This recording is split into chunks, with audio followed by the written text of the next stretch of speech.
Combined technical service examination August 31 2025 கேட்ட கேள்வி, மாநில கட்சியாக அங்கீகாரம் பெறுவதற்கு என்னென்ன நிபந்தனைகள் தேர்தல் ஆணையம் கொடுத்துருக்குன்னு கேட்குறாங்க. இதில் 3 பாயிண்ட் கொடுத்துருக்குறாங்க. சட்டப்பேரவை தேர்தலில் 3% வாக்குகளை பெற வேண்டும், தப்பு. 6% பெற வேண்டும். 2வது பாயிண்ட் 25 தொகுதிக்கு ஒரு தொகுதி அல்லது 2 சீட்டு ஜெயிக்கணும், கரெக்டு. 3வது பாயிண்ட் 6% தொகுதிகளை ஜெயிக்கணும்னு சொல்கிறாங்க, கிடையாது.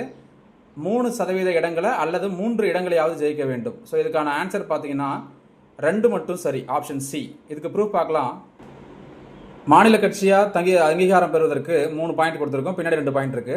6% ஓட்டு 2 சீட்டு, இது எம்எல்ஏ எலெக்ஷனில், அல்லது 6% ஓட்டு ஒரு எம்பி எலெக்ஷனில் ஒரு எம்பி சீட்டு.